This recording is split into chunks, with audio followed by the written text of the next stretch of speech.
The Xylothian armada hung in Earth's orbit like 1,000 black diamonds against the velvet of space. Each ship stretched 3 kilometers from bow to stern, their hulls humming with the kind of power that could glass a continent in minutes. For 2 days, the people of Earth had watched those ships with growing dread, knowing that somewhere up there, decisions were being made about humanity's future. Ambassador Sarah Chen stood in the orbital conference chamber, her hands clasped behind her back as she studied the holographic display before her. The lead Xylothian diplomat, Vorthax, towered over her by nearly 2 meters, his chitinous exoskeleton gleaming purple and black under the station's lights. Behind him, 3 more of his kind stood in perfect formation, their compound eyes betraying nothing.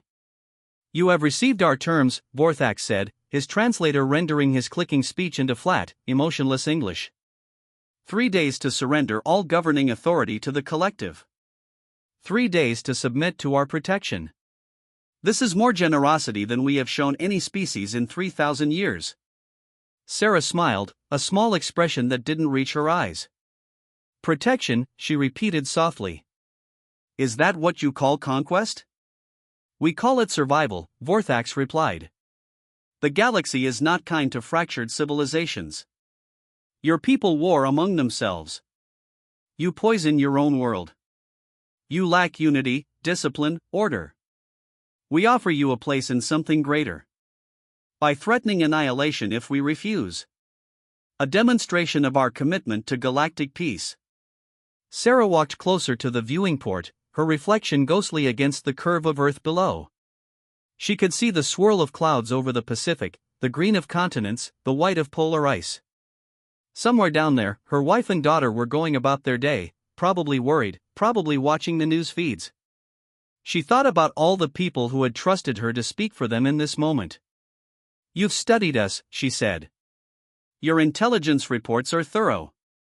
You know our technology, our military capabilities, our population centers." "Naturally," Vorthax said. "We are not barbarians." "Then you know we cannot match your firepower. You know that in a direct engagement, your weapons would overwhelm our defenses." "This is correct." "And yet," Sarah turned from the window, her eyes meeting the alien's faceted gaze, "you still think we'll surrender?" Something changed in the room's atmosphere. Vorthax's mandibles clicked softly. "You have pride. This is expected. But pride does not deflect plasma cannons." Sarah's smile grew wider. "You're right. Pride doesn't.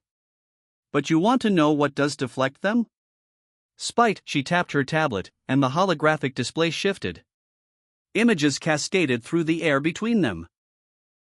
Nuclear stockpiles, biological weapons facilities, experimental physics labs, gene editing complexes, AI warfare systems, orbital defense platforms bristling with weapons that had never been disclosed to galactic authorities. "We've been watching your kind for centuries," Sarah said, her voice steady. "Ever since we first detected extrasolar transmissions. We knew we weren't alone. And we knew that when someone came knocking, they probably wouldn't be friendly." Vorthax leaned forward. "Threats?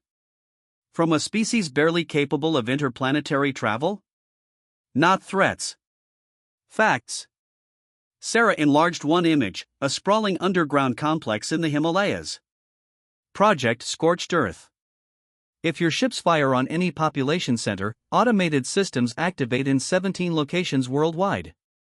They release engineered pathogens that target carbon-based life with exoskeleton structures. Designed specifically for species like yours. Another image, a quantum computing facility. We've cracked your communication protocols. Right now, my government is flooding your fleet's network with malware that will corrupt your navigation systems. Not enough to notice yet, but give it another hour. A third image, Earth's sun, with a subtle distortion near its corona.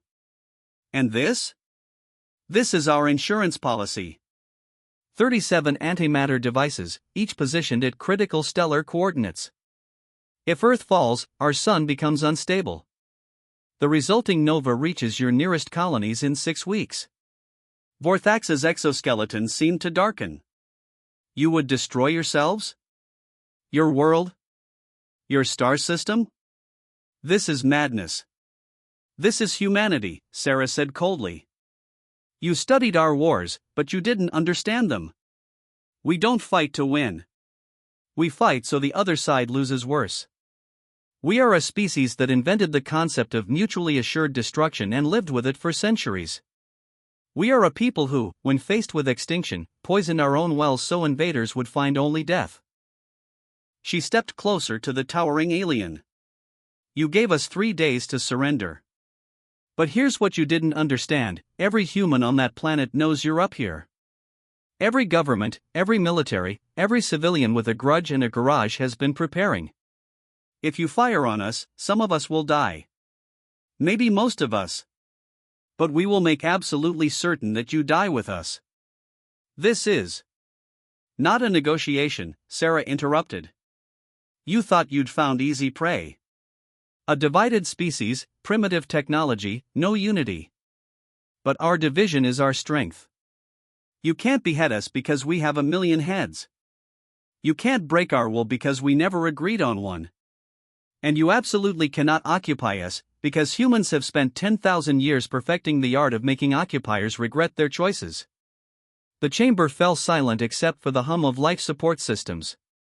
Vorthax's compound eyes seemed to process this new information, running calculations Sarah could only imagine. You're insane, he finally said. No, Sarah replied. We're free. And we intend to stay that way. She pulled up a final image, a countdown timer. You won't last 3 seconds if you try us, she said. Your move, Ambassador. 3 hours later, the Xylothian armada began breaking orbit. Sarah watched them go, her hand pressed against the viewport, her reflection smiling back at her against the stars. Behind her, Earth continued its eternal rotation, oblivious and beautiful and absolutely, irrevocably human.